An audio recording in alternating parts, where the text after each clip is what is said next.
Fronts on both Russia. Supply chains, things we never even heard about. We're not going to have Pennsylvania. They'll change the name. I watch our police and our firemen down on 7-Eleven, down at the World Trade Center.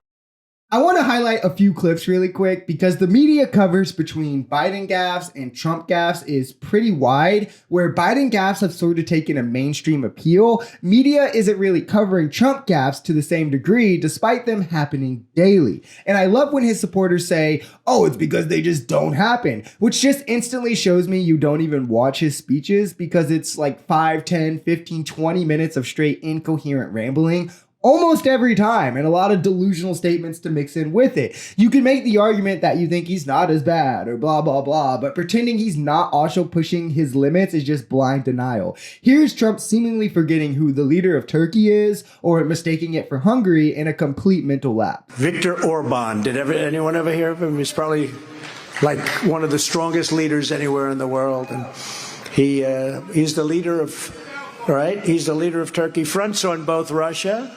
Yeah. And we're just going to ignore the mush of words at the end there where I think he was trying to say France and Russia. But not only is Viktor Orban the authoritarian leader of Hungary, not Turkey, but Hungary doesn't even share the borders he's saying it does in this video. Now, of course, right-wingers will fixate on Biden mistaking Egypt and Gaza, but turn their cheek to this? Why? Why is that? Which he said in multiple speeches, by the way. Here he is, multiple days after the Nevada primary in an attempt to take a shot at Nikki Haley, where he seemingly forgets what day it is. Last night, you know what happened last night, right? None of the above.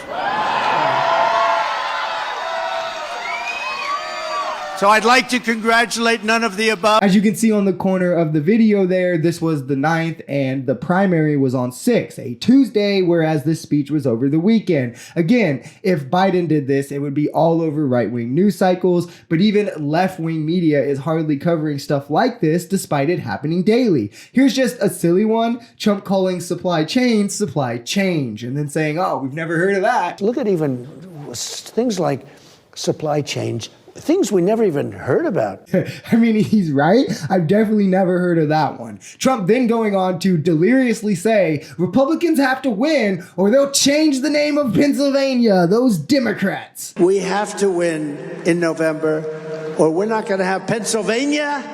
They'll change the name. They're going to change the name of Pennsylvania. This is just absolute delusion at this point. I can guarantee you the name of Pennsylvania isn't under a threat. That's just absolutely asinine that he would say this in complete confidence and people are still taking him serious. And then one more, and this one's actually a throwback, a blast from the past, if you will, a classic banger, you know, just because I also want to highlight that this has been an issue for Trump for a while. This isn't just like a new thing. It's as far back as 2016. He's been having these kinds of mental lapses and he's only been declining since. Here he is as far back as 2016, mistaking 9/11, tragic event, for the gas station 7-Eleven. And it's very close to my heart because I was down there and I watch our police and our firemen down on 7-Eleven, down at the World Trade Center right after it came down. And the point I want to drive home with this segment is while yes, there's legitimate concern about Biden's age and mental ability, don't let these MAGA clowns convince you it's this false equivalence where Biden is drastically worse or where you might be better off just voting for Trump because at least he's still all there and Biden's completely gone, because the guy across the aisle is just as bad, if not worse. He's pushing his own limits,